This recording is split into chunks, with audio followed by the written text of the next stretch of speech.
Hello, myself Tamil Chelvi, Assistant Professor, Department of ECE, K.S.Rangasamy College of Technology. Now in this video we'll see about a common base configuration. Introduction. We know that generally the transistor has three terminals in it named as emitter, base and collector. But in the circuit connections we need four terminals, two for input and two for output. To overcome these problems, we use one terminal as common for both input and output actions. Using this property, we construct the circuit, and these structures are called as transistor configurations. So generally there are three different configurations of transistors, and they are common base, common collector and common emitter configurations.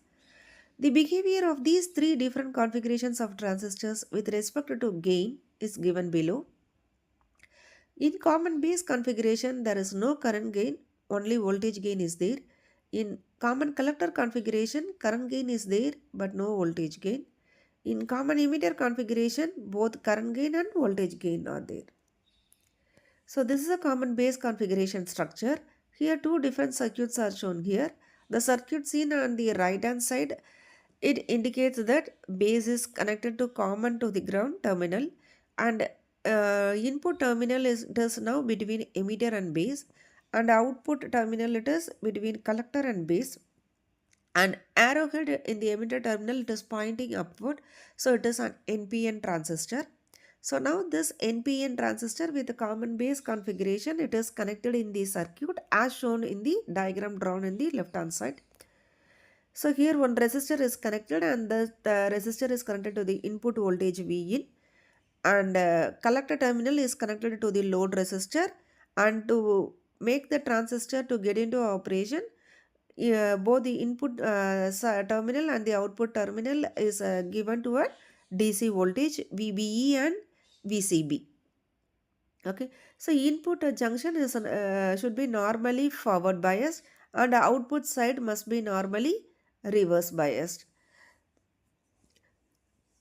Okay, so here in this, the base terminal of the transistor, it will be connected common between the output and the input terminals. So from this structure itself, if we see that here when the input is applied between base and emitter terminals, corresponding output signal is taken between base and collector terminals. Here the input parameters are VEB and IE, and similarly the output parameters are VCB and IC. So when the input voltage is given, input current flowing into the emitter terminal, and this must be higher than the base current and the collector current in order to make the transistor to get into operation. Therefore, output collector current is less than the input emitter current. So the current gain is generally equal or less than 2 unity for this type of configuration. This type of configuration has high output resistance and low input resistance. So if you see the voltage gain AV, it is equal to output voltage by input voltage, which is equal to output voltage is output current into output resistor available, that is IC into load resistor RL, and input voltage input current into input resistance, input current IE into input resistance RN. The current gain is in common base configuration is given as alpha. Alpha is equal to output current by input current. The output current here it is IC, input current is IE. So alpha equal to IC by IE.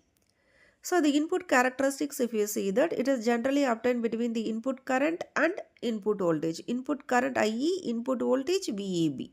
So by means of varying VEB for a fixed value of VCB, we can get the characteristics of the transistor under input variable voltage value. So we have to take a reading, and if we plot it, we will get a graph like this. In this characteristics, if you see that there is a variation in the base collector voltage, that is VCB voltage, it results in the variations in the depletion region within the base. That is in the previous graph, if you see that here for VCB equal to 0 volt, we will get a current IE which is of the same value of current IE we can get it, But to get that same IB value, we have to give more amount of forward voltage VEB, right? So this we can compare it for an if we increase this reverse bias voltage, that is VCB voltage, if it is greater than 0 volt, we could get the same emitter current IE at a voltage lesser than the VEB voltage what it is for VCB equal to 0 volt. So that effect it is due to the variations in the depletion region within the base.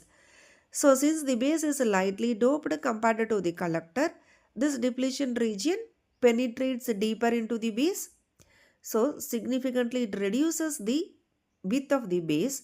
So only a few minority carriers in the base is there for recombinations.